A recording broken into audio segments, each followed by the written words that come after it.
Putri saya berkata, "Oh, itu kemarin, ketika saya bertanya jam berapa pertunangannya, hanya anggota keluarga inti yang datang." Seminggu kemudian, ia menelepon dengan panik. Mereka menolak menerima kartu kreditnya. "Kamu lupa bayar tagihan, kan?" Saya hanya menjawab, "Kamu tidak mengingatkan saya? Jangan lupa klik suka dan berlangganan sebelum kita mulai. Beritahu saya dari kota mana Anda melihat dengan meninggalkan komentar di akhir narasi saya agar saya bisa melihat seberapa jauh kemajuan saya." Tagihan kartu kredit tergeletak berantakan di meja makan. Angka di pojok kanan bawah tampak memantulkan cahaya neon dingin dapur. Rupiah ke-247.500.000. Bagi saya, mantan pengurus SMP, angka itu terlalu besar. Saya memeriksa setiap transaksi dalam daftar. 46 juta rupiah untuk dekorasi pernikahan di Taman Anggrek Wedding. Biaya sewa gedung Geraha Cempaka adalah 2 juta rupiah. 69 juta rupiah untuk Maharasa Catering. 3 tahun lalu, saya memberikan kartu tambahan untuk putri tunggal saya, Zahra Ayuning Tias, khusus untuk keadaan darurat, dan semua ini atas namanya. Sebuah krisis. Rupanya, definisi urgensi bagi Zahra adalah menyiapkan hidangan prasmanan untuk pernikahan idamannya, lengkap dengan kios es krim dan tanda besar. Seperti membaca huruf braille yang penuh pengkhianatan, saya mengusap-usap huruf-huruf di uang kertas itu. Setiap angka mewakili goresan kecil yang lebih dalam daripada yang bisa saya lihat. Pikiran saya berpacu dengan perhitungan. Uang pensiun bulanan saya hanya 5,8 juta rupiah. Saya hanya punya sisa maksimal 1 juta rupiah setelah membayar biaya makan, iuran, warga, air, dan listrik. Dengan jumlah itu, akan butuh waktu bertahun-tahun untuk melunasi utang pernikahan Zahra. Mata saya perih, tetapi saya menahan diri untuk tidak menangis.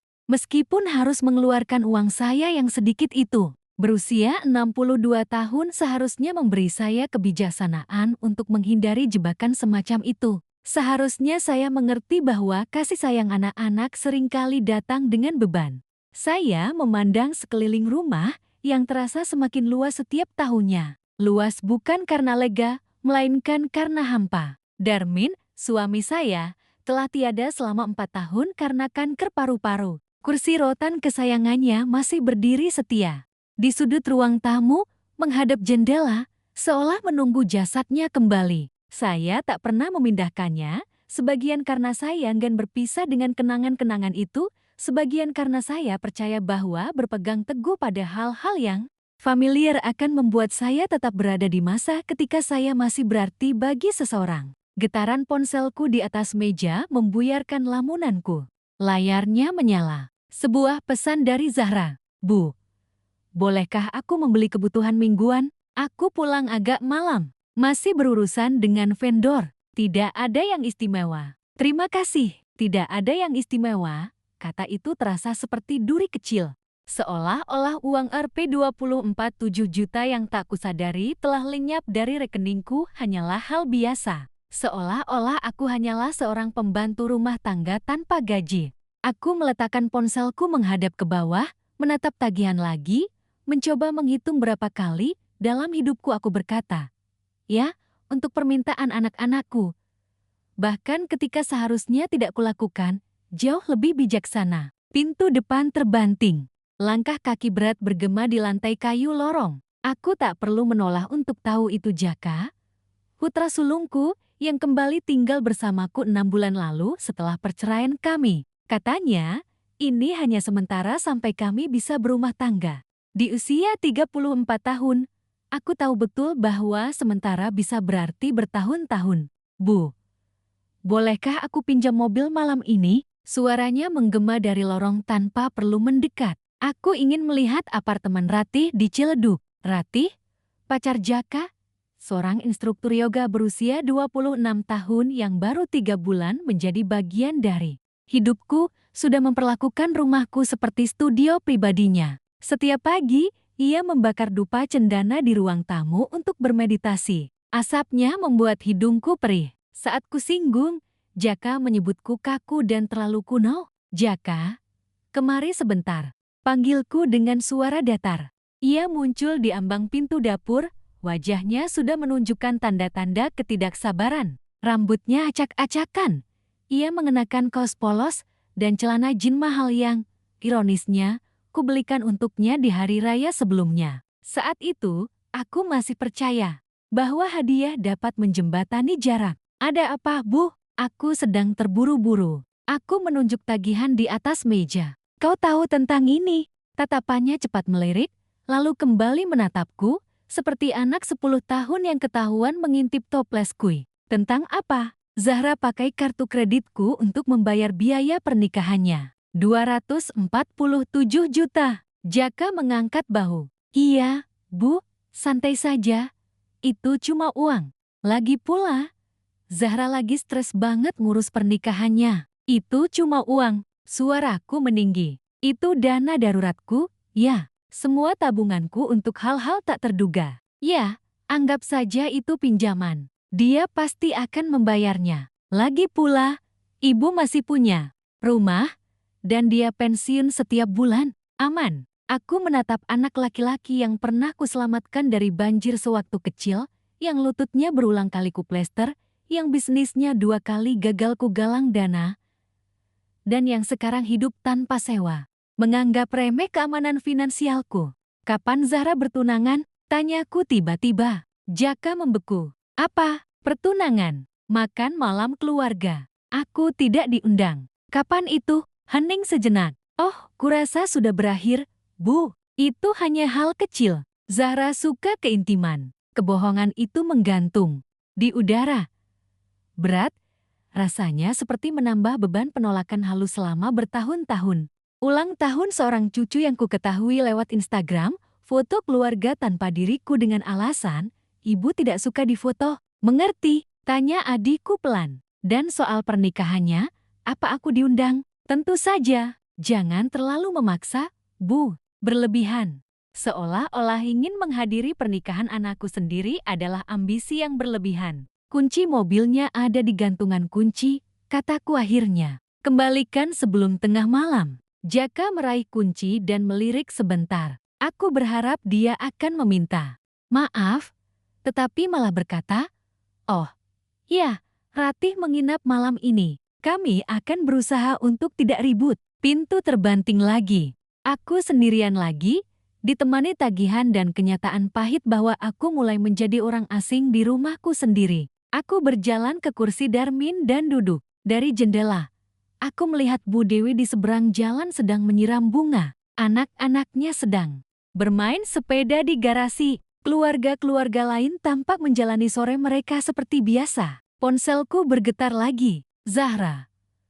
Bu, tolong bayar catering bulan depan dulu. Cuma 7 juta rupiah, dan masih ada sisa asuransi ayah. Terima kasih, Bu, sayang. Ibu, asuransi Darmin yang selama ini menjadi jaminan hari tuaku telah terkikis habis untuk menutupi biaya pengobatan suamiku, bisnis Jaka, dan sekarang pernikahan Zahra. Aku menatap pesan itu lama sekali, sampai huruf-hurufnya kabur. Lalu, untuk pertama kalinya dalam 34 tahun menjadi ibu, aku menghapus pesan putraku tanpa membalas. Namun saya tahu diam saja tidak cukup. Malam itu, dalam keheningan kursi Darmin, saya mulai menyusun rencana. Jika mereka hanya menilai saya berdasarkan apa yang bisa saya berikan, mungkin sudah saatnya mereka belajar apa artinya kehilangan. Pagi itu, sinar matahari menerobos masuk melalui celah-celah tirai kamarku. Rasanya berbeda, lebih tajam,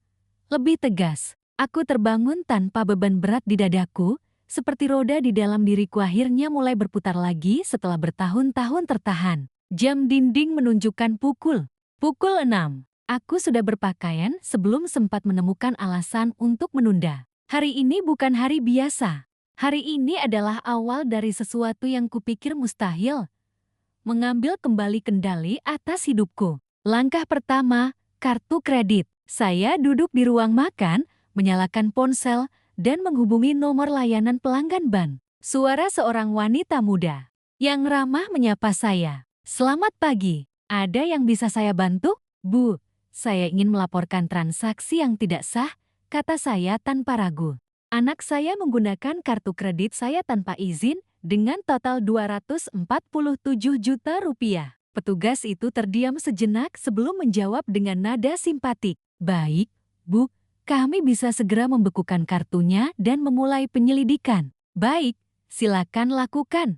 Sekarang, jawab saya. Sambil mendekatkan ponsel ke telinga, saya memeriksa daftar transaksi, tanggal, dan jumlahnya. Hati saya terasa aneh, campur aduk antara lega dan sakit. Ketika mendengarnya berkata, kami akan menghubungi Anda lagi setelah penyelidikan.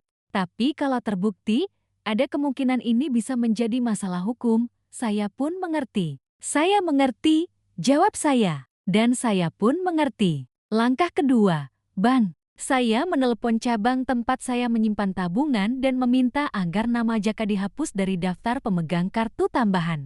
Segera, Bu. Semua aksesnya ke rekening saya akan dicabut. Hanya butuh 10 menit, dan masalah yang telah berlangsung bertahun-tahun itu resmi terselesaikan. Saya sudah bisa membayangkan wajah Jaka ketika kartunya ditolak di kasir. Langkah ketiga, seorang pengacara. Saya menghubungi Jana Mulyani, pengacara yang membantu mengelola harta warisan Darmin.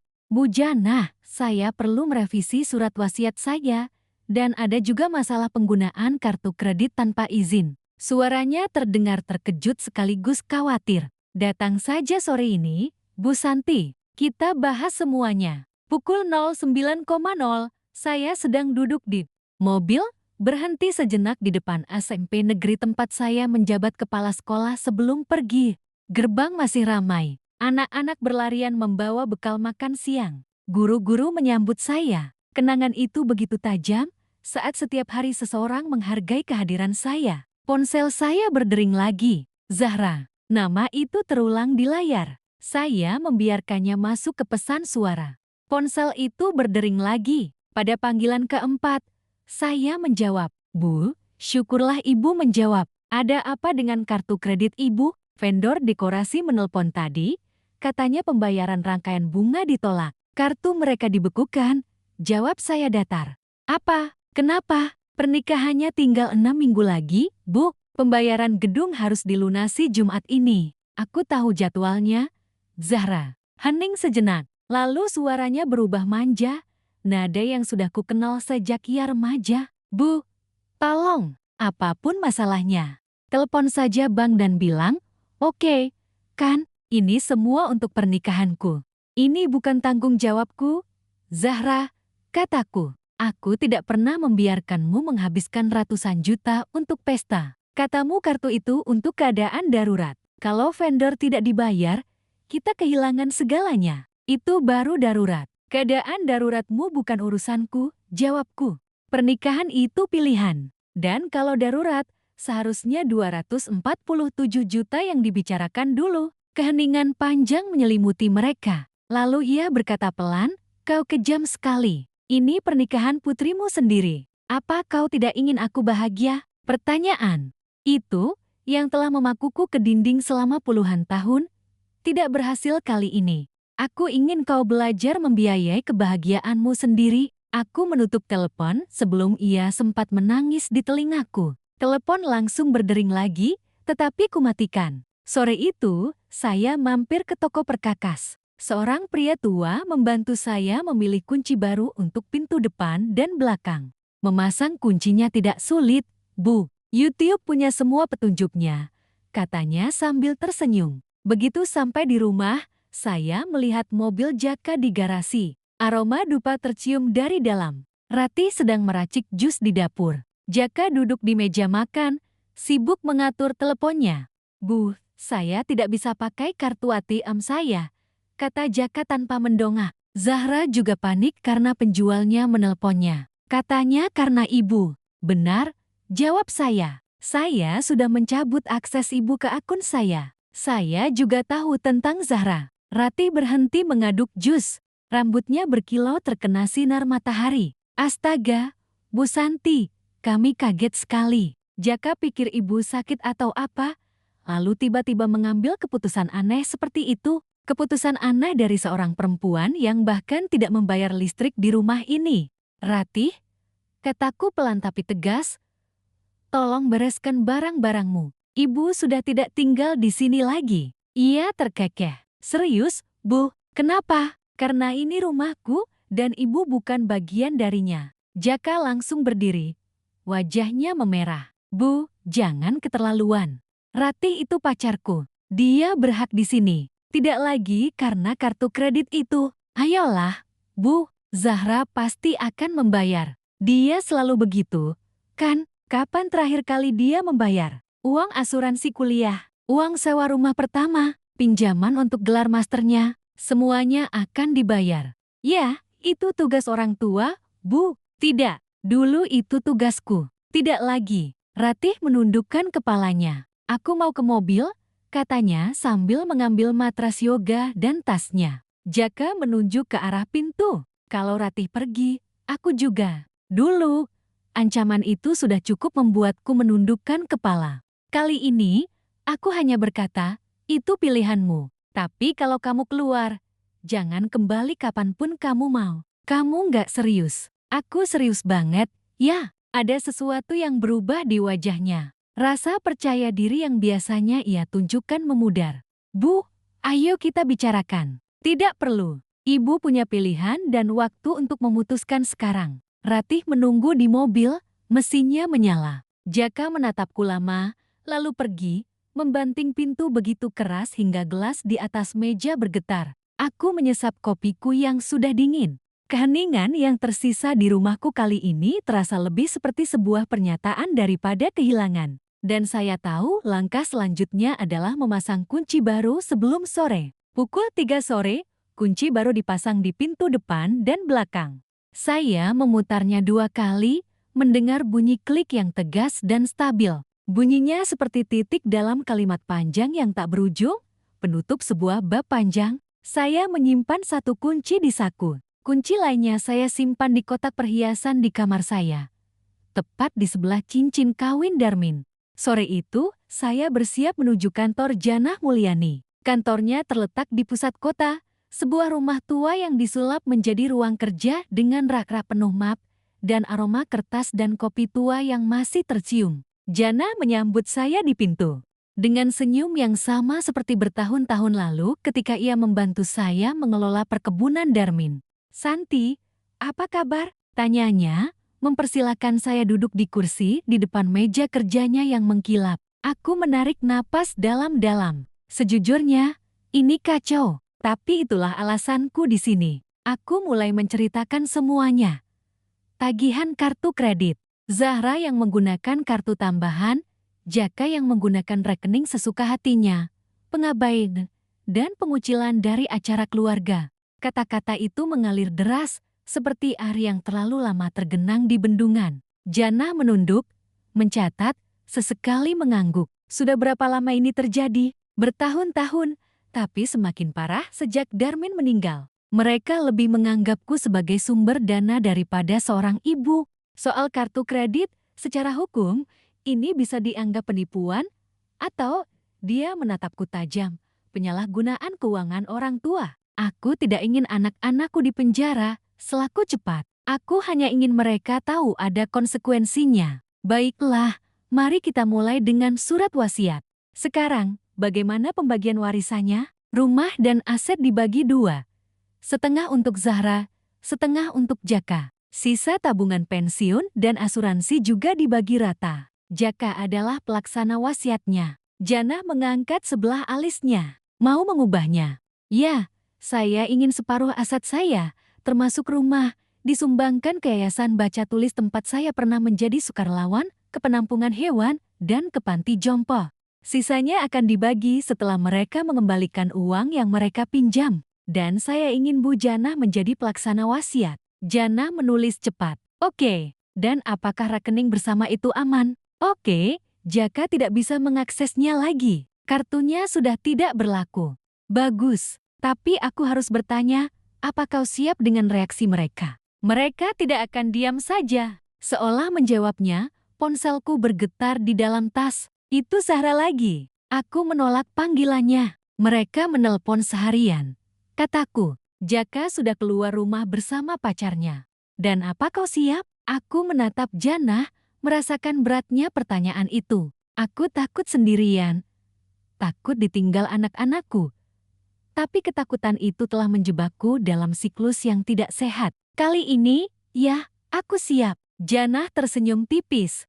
Ada nada setuju dalam desahannya. Bagus, kalau mereka mencoba menekan atau ikut campur, pertimbangkan perlindungan hukum. Sementara itu, kita akan fokus menyelesaikan revisi surat wasiat. Seharusnya sudah siap minggu depan. Meninggalkan kantor Janah, langit mulai memerah. Perasaanku campur aduk antara takut, lega, dan bebas. Dalam perjalanan pulang, aku mampir ke supermarket. Keranjang belanjaku kecil, sepotong dada ayam, bayam segar, tomat, dan sebotol teh kombucha yang kusimpan untuk acara spesial. Saat di kasir, aku baru sadar ini memang acara spesial. Hari pertama, aku hanya membeli untuk diriku sendiri tanpa memikirkan membeli camilan untuk Jaka atau Zahra. Rumah itu terasa berbeda ketika saya tiba. Tenang, tetapi bersih. Tidak ada bau dupa yang menyengat. Tidak ada sandal berserakan di lorong.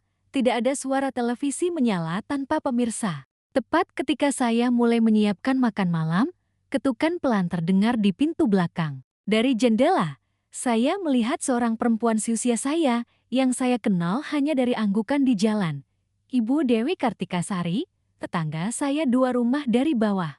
Di tangannya ada layang besar. "Assalamualaikum, Bu Santi. Maaf mengganggu," katanya ketika saya membuka pintu. Saya melihat ada sedikit keributan di rumah sore ini. Saya ingin memastikan ibu baik-baik saja. Saya juga membawakan brownies kukus. Saya membuat terlalu banyak. Saya spontan berkata, "Saya baik-baik saja." Lalu saya berhenti sejenak. Sebenarnya, tidak sepenuhnya, tapi saya sedang berusaha mengatasinya. Kalau ibu mau, saya bisa menemani ibu makan. Makan sendirian, ibu tahu, seringkali terasa hambar. Aku menatap wajahnya. Ada sesuatu di matanya, semacam pemahaman yang tak perlu dijelaskan. Aku baru saja mau membuka sebotol teh kombucha. "Mau?" "Tentu," jawabnya, sambil melangkah masuk, seolah sudah memutuskan. 40 menit kemudian, kami duduk di meja makan. Bu Dewi juga seorang janda. Suaminya meninggal 3 tahun lalu karena kanker yang sama dengan Darmin. Kedua anaknya tinggal di luar kota dan hanya datang seminggu sekali untuk menanyakan kabar dan minum obatnya. "Mereka sayang saya, tapi terkadang rasanya seperti kewajiban," katanya. Saya tersenyum getir. Anak-anak saya bahkan belum sampai tahap itu. Dan entah bagaimana, kata-kata itu mengikuti seluruh ceritaku. Utang kartu kredit, diabaikan di acara keluarga, diperlakukan seperti dompet. Bu Dewi mendengarkan, sesekali mengangguk. "Kamu merasa bersalah karena lega bisa menolak, kan?" Aku terkejut. "Bagaimana kamu tahu?" "Karena aku pernah berada di posisi itu, rasa bersalahnya akan berkurang, kelegaan akan bertambah. Percayalah." Ponselku bergetar di atas meja. Ternyata pesan dari Zahra. "Bu, tolong telepon. Saya khawatir pernikahan saya dibatalkan. Maaf kalau saya membuat ibu marah, tapi ini darurat." Aku menunjukkannya kepada Bu Dewi. Ia membacanya dengan cepat, lalu berkata, "Ibu minta maaf karena membuat ibu marah, bukan karena mengambil uang dan menyebutnya darurat lagi. Itu namanya menjebak, Bu Santi." Aku menatap layar. Benar, bahkan dalam permintaan maafnya, Zahra masih mengendalikan narasi. Perlahan, aku menghapus pesan itu tanpa membalas. "Baik," kata Bu Dewi singkat. Kami menghabiskan malam itu mengobrol tentang buku, tanaman, dan kesepian para janda. Rasanya seperti menemukan teman lama yang baru saja muncul kembali. Ketika ia kembali dengan piring-piring kosong, rumahku terasa lebih hangat, meskipun masih sunyi. Aku mencuci gelas, menatap bayanganku di dalamnya. Untuk pertama kalinya setelah sekian lama, ia tampak seperti seseorang yang mungkin bisa kusayangi. Keesokan paginya, aku menyalakan ponselku bahkan sebelum sempat membuat kopi. Notifikasi berdatangan bagai hujan es. 8 panggilan tak terjawab. Dari Zahra, 3 dari Jaka, dan 1 pesan teks dari nomor tak dikenal. Jantungku berdebar kencang, pelan tapi pasti.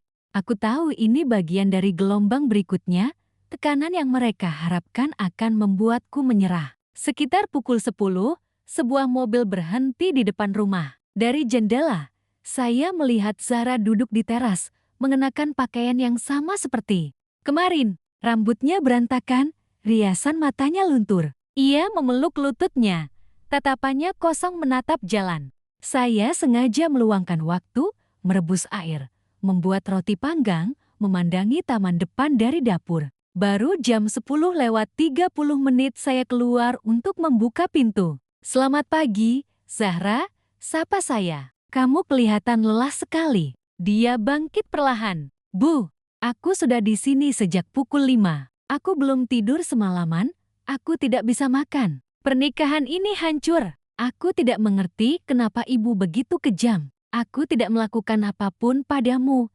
Zahra. Jawabku sambil duduk di kursi teras yang dibuatkan. Mendiang suamiku bertahun-tahun yang lalu. Aku hanya berhenti melakukan segalanya untukmu. Ia menghela napas berat, lalu duduk di kursi di sebelahku, seperti burung yang siap terbang. Tempatnya dibatalkan. Mereka menelpon kemarin sore. Persiapan 2 tahun lenyap begitu saja. Aku mengamati.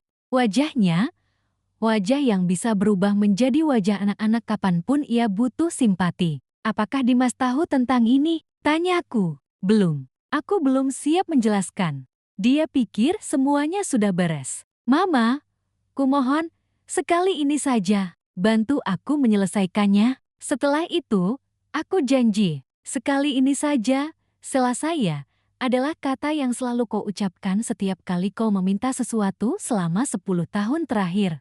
Aku janji, ini terakhir kalinya. Suaranya memohon, matanya berair. Aku akan menebusnya. Aku ingin bertanya sesuatu, Zahra. Kapan kau memutuskan aku tak cukup dekat untuk diundang ke jamuan pertunanganmu? Ia tersentak. Itu hanya untuk keluarga inti, Mama, keluarga Dimas, adiknya. Aku ibumu. Intinya begitu. Zahra membuka mulut, lalu menutupnya lagi. Tidak ada niat buruk. Kapan kau memutuskan boleh menggunakan kartu kreditku tanpa izin? Itu darurat. Pernikahan bukan darurat. Itu keputusan. Dan menghabiskan ratusan juta tanpa bicara dulu itu pencurian. Dia mengalihkan pandangannya. Baiklah, seharusnya aku minta izin. Maaf, tapi kerusakannya sudah terjadi. Kita bisa memperbaikinya kalau ibu mau. Tidak, kata-kata itu terpotong di antara kami seperti batu. Zahra menatapku, seolah aku sedang berbicara dalam bahasa asing. Apa maksud ibu? Tidak, maksudku, aku tidak akan menanggung keputusan orang dewasa lagi. Aku tidak akan menjadi mesin ATM berumah lagi. Kau ibuku.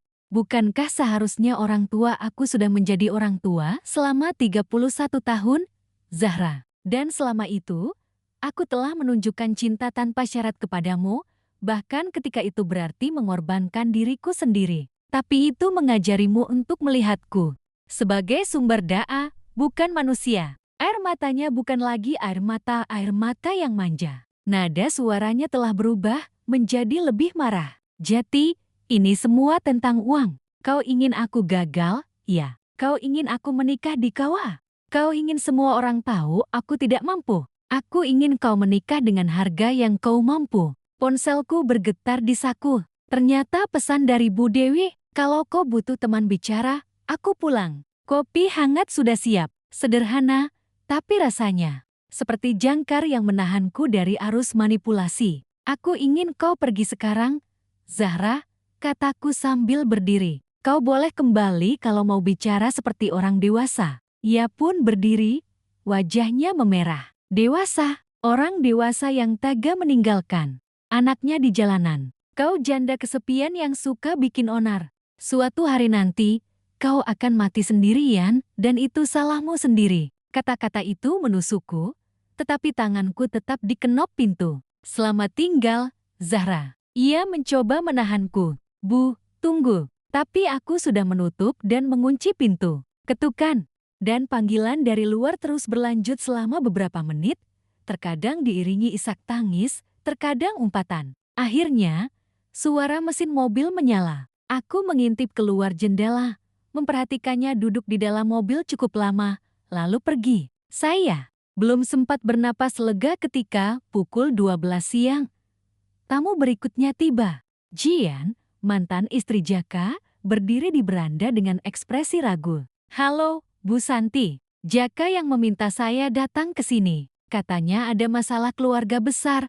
Katanya, saya mengundangnya masuk. Jian, anak-anak baik-baik saja. Alhamdulillah. Tapi Jaka bilang Mama sedang ada masalah. Tidak masalah, ada konsekuensinya. Aku menuangkan kopi untuknya dan menceritakan apa yang sebenarnya terjadi. Wajahnya berubah dari terkejut menjadi canggung. Aku tidak tahu soal ini. Jaka selalu bilang, Mama senang membantu. Ya, dulu. Sekarang tidak lagi. Dia memang kesulitan mengelola keuangan. Tapi, Bu, dia kesulitan setelah perceraian. Jian, kamu membesarkan 2 anak dengan gajimu sendiri. Kamu tahu hidup itu tentang membuat pilihan dan menghadapi konsekuensinya. Jaka juga harus belajar. Jian mengangguk pelan. Saya mengerti. Saya pikir saya membantu, tapi ternyata saya hanya seorang kurir. Maaf, Bu. Tak lama setelah Jian pergi, terdengar ketukan lagi di pintu. Kali ini, Dimas, calon menantu saya, berdiri di sana. Wajahnya lelah, tetapi matanya tulus. Bu Santi, saya ingin minta maaf. Saya tidak tahu Zahra menggunakan kartu Anda. Katanya Anda ingin membantu biaya pernikahan. Kalau saya tahu itu tanpa izin, saya pasti sudah melarangnya. Aku mengundangnya masuk. Duduk, Dimas. Ceritakan padaku. Dia mendesah, lalu menjelaskan bagaimana Zahra mengelola semua keuangan pernikahan, menolak bantuan tambahan darinya, dan selalu berkata, sudah beres. Bu, kalau aku tahu dari awal, aku pasti sudah bicara soal anggaran. Itu membuatku berpikir, kalau kita tidak bisa jujur soal uang dan keluarga, apa kita sudah siap menikah? Untuk pertama kalinya setelah berhari-hari, saya merasakan secercah harapan bahwa seseorang melihat saya lebih dari sekadar dompet berjalan. Dimas, kamu orang baik. Jangan abaikan tanda-tanda penting. Hari itu berakhir dengan perasaan campur aduk. Tekanan dari luar semakin terasa. Tetapi untuk pertama kalinya, saya memiliki sekutu di dalam lingkaran mereka. Dan saya mulai menyadari bahwa yang saya hadapi bukan hanya masalah keuangan, tetapi seluruh gaya hidup yang perlu diubah dari dasarnya. Sore itu, aku baru saja selesai memanaskan sup sayur asamku ketika ponselku berdering lagi. Nama Jaka muncul di layar. Aku mempertimbangkan untuk tidak menjawab, tetapi sebagian diriku ingin tahu apalagi yang akan dia lakukan. Bu, suaranya meledak tanpa sepatah kata pun, ini keterlaluan. Zahra kacau. Dimas rupanya mulai bertanya-tanya aneh. Ibu ingin menghancurkan keluarga hanya karena uang. Aku nggak ngarang apa-apa, Jak. Jawabku tenang. Aku cuma nggak mau bayar semuanya lagi. Kita sudah bicara sama Jian dan Dimas. Mama memutarbalikkan fakta, bikin mereka mikirin kita. Aku cuma bilang yang sebenarnya. Kalau itu bikin orang lain beda pandangan sama kamu, mungkin masalahnya bukan di situ. Hening sejenak, lalu suaranya merendah mengancam. Kalau begini terus, kami serius akan meminta pengadilan memeriksa kesehatanmu. Siapa tahu, mungkin kau sudah tidak mampu lagi mengelola keuanganmu. Aku hampir tertawa. Apa alasannya? Karena aku berhenti membiayaimu. Karena kau tiba-tiba membuat keputusan aneh. Mengganti kunci rumah, menutup akses ke rekeningmu, mengubah surat wasiatmu. Aku memutuskan semua ini setelah pertimbangan matang, Jak. Dan pengacaraku sudah mendokumentasikannya. Kalau kau mau, silakan bawa ke pengadilan. Tapi bersiaplah, dokumentasi prosesnya sudah lengkap. Keheningan kembali menyelimuti. Aku hampir bisa membayangkan wajahnya di ujung sana, campuran kaget dan frustrasi. Ini belum berakhir, katanya. Akhirnya, tidak. Ini baru permulaan. Jawabku, lalu menutup telepon. Aku duduk sejenak di meja makan, membiarkan jantungku yang berdebar kencang mereda. Dari luar, ku dengar langkah kaki di teras belakang. Sesaat kemudian, Bu Dewi muncul membawa kantong plastik besar berisi 2 kardus nasi dan sebotol minuman dingin.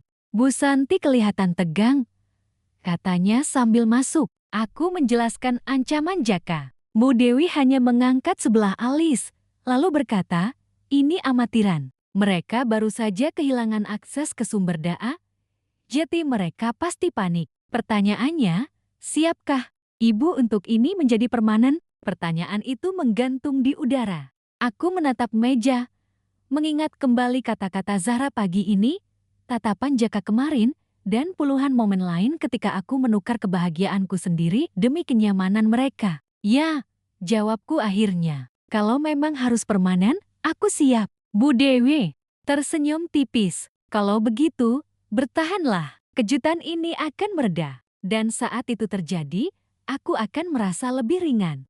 Kami berbagi bekal makan siang dan es teh manis sambil membicarakan hal-hal kecil. Harga cabai di pasar, penjual sayur yang baru pindah kios, dan bunga-bunga mawar yang mulai mekar. Sejenak, aku melupakan badai di luar sana. Malam itu, sebelum tidur, aku memandangi kursi rotan Darmin. Selama bertahun-tahun, kursi itu menjadi tempatku menyendiri, membiarkan rasa takut kehilangan membelengguku. Kini, rasanya seperti saksi bisu kebebasan yang mulai kurai kembali. Keesokan paginya, saya bangun pagi-pagi, menyapu halaman, dan memangkas beberapa cabang bugenvil. Udara pagi membuat paru-paru saya terasa bersih. 3 minggu berikutnya berlalu seperti itu. Tenang, nyaris hening. Tidak ada panggilan darurat. Tidak ada permintaan silakan bayar dulu. Di minggu ketiga, sebuah mobil berhenti di depan rumah. Dimas keluar, mengenakan kemeja sederhana. Wajahnya tampak lebih tirus daripada terakhir kali aku melihatnya. Di tangannya ada sebuah amplop putih. "Selamat pagi, Bu Santi. Saya sudah siap, boleh saya masuk sebentar?" Kami duduk di teras belakang, tempat bunga-bunga mawar yang tadinya layu kini mekar. "Saya ingin memberitahu Anda bahwa saya dan Zahra telah membatalkan pernikahan kami," katanya dengan nada datar. Aku meletakkan cangkir teh dengan hati-hati di atas meja. Maaf sekali mendengarnya, tapi sejujurnya aku tidak terkejut. "Bu, kupikir ibu seharusnya tahu ini," katanya sambil menyerahkan amplop itu kepadaku. "Cek ini untuk ibu. Ini untuk setengah dari total transaksi kartu kredit." Aku merasa bertanggung jawab, meskipun aku tidak tahu dari mana asal uangnya.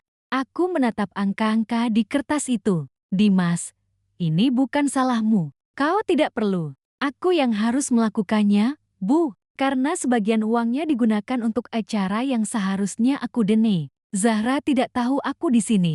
Sejak aku bilang ingin menunda pernikahanku dan mencarikan seling, dia terus menuduhku dipengaruhi oleh seorang wanita tua yang getir yang tidak ingin anaknya bahagia." Kata-kata itu menusuk, tapi tidak sedalam sebelumnya. "Dan kau?" tanyaku. Aku bilang, kalau dia tidak bisa melihat bagaimana dia memperlakukan ibunya, mungkin kita belum siap menikah. Dia pindah malam itu, kami duduk diam cukup lama. Angin sore membawa aroma tanah basah dari kebun. "Dimas," kataku akhirnya, "terima kasih. Bukan hanya untuk cek ini, tapi karena telah memilih untuk bertanggung jawab. Itu sesuatu yang jarang kulihat akhir-akhir ini." Ia tersenyum tipis. "Terima kasih juga, Bu, karena telah membuatku melihat sesuatu yang selama ini kuabaikan." Setelah ia pergi, aku menatap cek di tanganku. Lebih dari sekadar uang, rasanya seperti bukti bahwa integritas masih ada,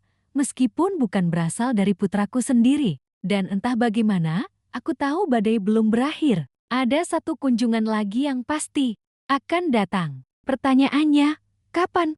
Malam itu, aku duduk di kursi rotan Darmin, mencoba membaca buku, tetapi pikiranku melayang pada kata-kata Dimas tadi malam. Ada rasa lega karena ada yang mau bertanggung jawab, tetapi juga rasa waspada karena aku tahu Zahra tidak akan tinggal diam. Dugaanku benar. 2 hari kemudian, menjelang matahari terbenam, sebuah mobil hatchback tua berhenti di depan rumah. Dari kursi penumpang, Zahra keluar. Rambutnya diikat ke belakang dengan ekor kuda yang berantakan.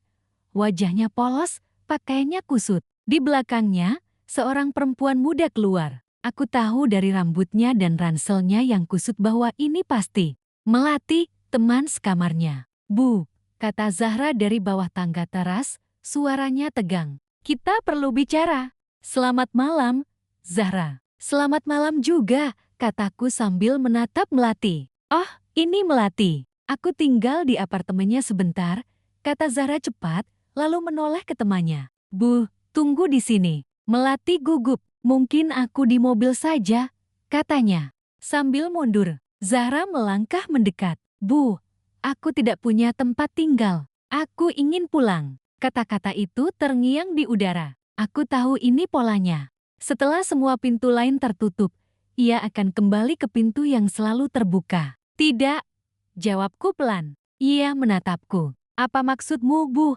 Tidak, ini juga rumahku. Ibu bukan lagi orang yang memilih pergi ketika ibu memutuskan aku bukan anggota inti keluarga ibu untuk diundang ke makan malam pertunangan ibu. Ibulah yang memilih memanfaatkanku hanya demi uang.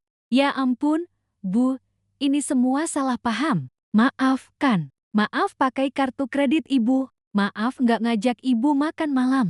Maaf juga udah kasar waktu itu. Zahra, kamu tahu bedanya minta maaf karena ketahuan dan minta maaf karena sadar kamu udah nyakitin seseorang. Dia mengerutkan kening. Aku nggak ngerti. Itulah masalahnya, kataku. Permintaan maafmu kedengaran seperti syarat balikan, bukan pengakuan dari hati. Jati, kalau aku nggak ngomong sesuai keinginanmu, aku nggak bisa pulang. Kamu kejam banget. Kamu mau aku tidur di jalanan? Kamu punya pekerjaan. Kamu punya gelar Master, kamu bisa cari kos, sewa tempat, atau tinggal sementara dengan teman. Kamu bukan tunawisma, Zahra. Kamu cuma suka pilihan yang ada.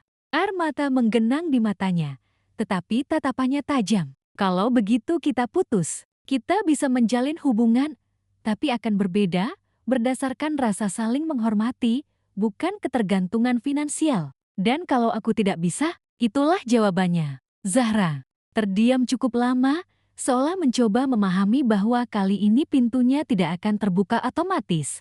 Kemudian, ia berbalik ke arah mobil dan masuk tanpa menoleh ke belakang. Mobil itu melesat pergi, meninggalkan bau bensin di udara sore. Aku berdiri lama di teras, mendengarkan jangkrik mulai berkicau. Ada rasa sakit, tentu saja, tetapi juga damai. Keesokan paginya, Jaka menelpon. Zahra bilang ibu melarangnya pulang. Ibu gila. Dia adikku, Bu.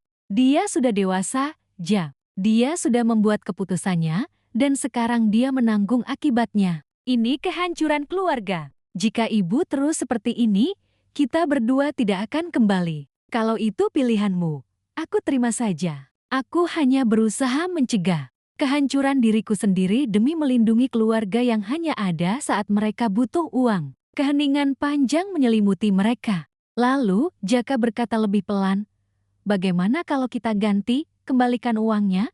Bagaimana kita memperlakukan Mama? Itu pertama kalinya mereka berdua mengucapkan kata ganti tanpa bersikap defensif. Kalau itu terjadi, kita lihat saja nanti. Tapi ganti itu harus nyata, Jak, bukan cuma kata-kata manis untuk membuka akses lagi. Jadi bagaimana caramu membuktikannya? Buktikan pada dirimu sendiri dengan menjadi seseorang yang tidak perlu membuktikannya kepada orang lain.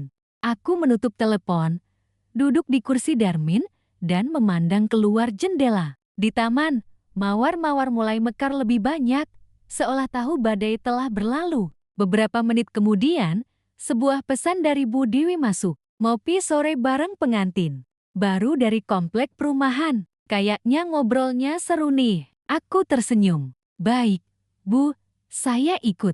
Untuk pertama kalinya setelah sekian lama, aku menatap hari esok dengan rasa ingin tahu, bukan rasa takut. Beberapa hari kemudian, saya sedang menjemur kucian di halaman belakang ketika Bu Dewi masuk dengan cepat. Wajahnya agak tegang. Bu Santi, saya bertemu Jaka di minimarket depan, katanya dengan tenang. Dia bertanya tentang ibu, katanya ingin mampir untuk mengobrol.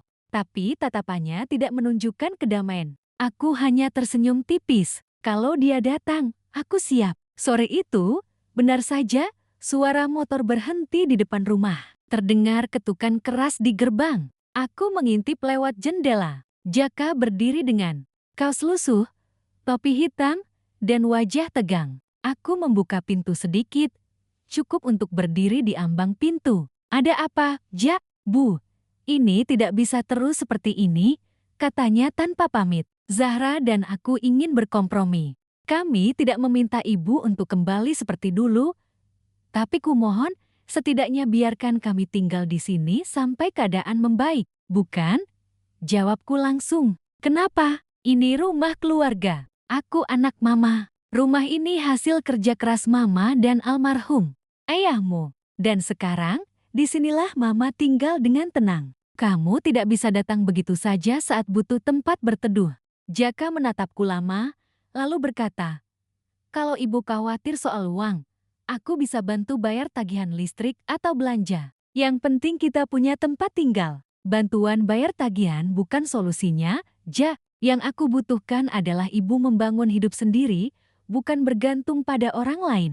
Ia mendesah berat, lalu suaranya melembut, nada yang dulu membuatku luluh. Bu, kita ini keluarga. Mana mungkin ibu tega melihat anak-anak ibu dalam kesulitan. Kesulitan akibat pilihan mereka sendiri bukan tanggung jawab orang tua, Ja. Itu tanggung jawab pribadi. Raut wajahnya berubah, matanya mengeras. Kalau kamu pikir kamu bisa hidup sendiri selamanya, kamu salah. Suatu hari nanti, kamu akan membutuhkan kami. Dan setelah itu, jangan harap kami akan datang.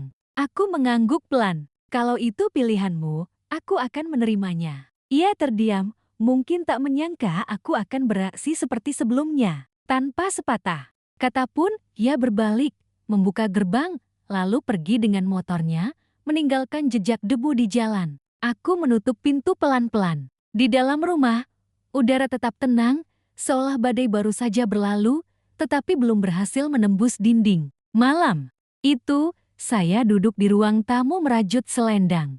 Bu Dewi datang membawa sekotak kue cucur. Kami makan dan tertawa, membahas rencana untuk mengundang beberapa tetangga janda lainnya ke pantai minggu depan. Terkadang saya bertanya-tanya, kata Bu Dewi sambil menyesap teh, betapa cepatnya kita terbiasa dengan kesunyian setelah bertahun-tahun hidup di lingkungan yang salah. Saya tersenyum, dan betapa saya tidak merindukan keramaian. Sebelum tidur, aku memandangi lorong yang kini rapi, tanpa sepatu yang berantakan, tanpa pintu kamar yang setengah terbuka dengan musik keras yang menggelegar dari dalam. Keheningan ini, pikirku, bukan lagi tanda kesepian. Itu adalah tanda bahwa akhirnya aku punya ruang untuk diriku sendiri. Namun jauh di lubuk hatiku, aku tahu akan ada ujian terakhir sebelum semua ini benar-benar berlalu. Dan entah bagaimana, aku merasa ujian itu semakin dekat. Tanda-tanda ujian itu datang pada suatu sore yang lembab, ketika udara seolah menahan hujan. Saya baru saja pulang dari pasar, membawa karung-karung sayur segar dan bandeng, ketika saya melihat sebuah sedan hitam berhenti di depan rumah. Zahra keluar, rambutnya ditata rapi, blus dan rok pastelnya, serta sepatu hak tingginya. Penampilannya mengingatkan saya pada masa-masa ketika ia dengan bangga memanggil saya, Mama, di depan semua orang. Namun, yang mengejutkan saya bukanlah Zahra. Dari sisi lain mobil, seorang pria tua berjas rapi keluar. Saya langsung mengenalinya, Pak Anton. Notaris yang pernah mengurus beberapa dokumen warisan untuk mendiang suami saya, Darmin. Zahra melangkah cepat ke arahku.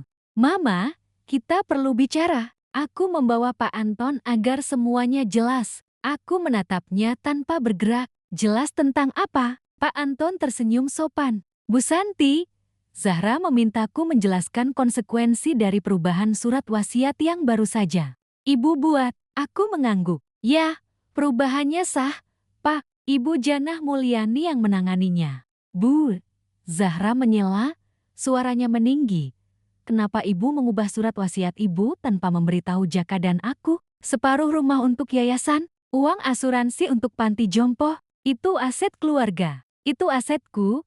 Zahra, jawabku tenang. Aku berhak menentukan kemana aset-aset itu akan diwariskan. Ia mendesah berat, lalu menatap Pak Anton seolah mencari dukungan. Pak, coba jelaskan padaku, ini tidak adil. Pak Anton berdeham. Secara hukum, selama Bu Santi sehat dan cakap, beliau berhak mengubah surat wasiatnya sesuai keinginannya. Tidak, ada kewajiban untuk membagikan aset kepada ahli waris sebelum beliau meninggal. Yang ada hanyalah hak moral, dan itu pun subjektif. Zahra menatapku. Matanya berbinar. Moral, Bu, moral. Bagaimana ibu bisa menanggung semua ini setelah semua yang telah kulakukan untukmu? Aku hampir tertawa mendengarnya, tapi hanya menggelengkan kepala. Apa yang kamu lakukan, Zahra, sebagian besar untuk dirimu sendiri. Aku hanya membayar tagihan. Jadi, ibu tidak mau memberimu apa-apa. Setelah ibu mengurus rumah saat kamu sakit, setelah ibu menemanimu saat kamu butuh sesuatu, aku menyela pelan. Itukah yang kau sebut menemaniku? Dia memalingkan muka, rahangnya terkatup rapat. Kalau begitu, jangan harap aku ada saat kau membutuhkanku. Aku mendesah. Zahra, mungkin itu yang terbaik. Aku tidak ingin hubungan kita hanya didasari uang. Hujan mulai turun. Tetesan air memercik di teras. Pak Anton menatapku dengan campuran rasa hormat dan sedikit kekaguman. Kalau begitu, saya permisi dulu, Bu. Saya rasa tidak ada lagi yang perlu dibicarakan secara hukum. Zahra berdiri mematung di tempat, lalu, tanpa berkata-kata, berjalan ke mobil. Melalui kaca, saya bisa melihatnya menyeka air matanya. Saat mobil menghilang di tikungan, saya berdiri di teras, membiarkan hujan membasahi bahu saya. Ada rasa kehilangan. Tentu saja, tetapi juga rasa lega yang mendalam. Untuk pertama kalinya dalam hidup saya memilih prinsip daripada rasa takut ditinggalkan. Sore itu, Bu Dewi datang membawa roti kukus hangat. Kami duduk di meja makan, mengunyah dalam diam. Lalu beliau berkata, "Saya lihat dari jendela tadi. Bu Santi kuat sekali." Saya tersenyum tipis. Bukan karena Bu Santi kuat, saya hanya lelah hidup dalam ketakutan. Dan di tengah suara hujan, saya tahu ujian akhir telah dimulai. Tapi saya juga tahu saya siap untuk menyelesaikannya. Hujan deras yang turun di hari kedatangan Zahra berlanjut sepanjang malam. Keesokan paginya, udara terasa cerah dan rumahku senyap seperti biasa. Kupikir badai, baik di langit maupun dalam hidupku, telah berlalu. Namun sekitar pukul 10 pagi, terdengar ketukan lagi di gerbang. Kali ini, Jaka berdiri di sana, tanpa helm, tanpa senyum sopan. Wajahnya lelah, matanya sembab. "Aku ingin bicara denganmu sekali lagi, Bu," katanya lirih. Aku membuka pintu dan mengajaknya. Duduk di teras. Zahra marah sekali.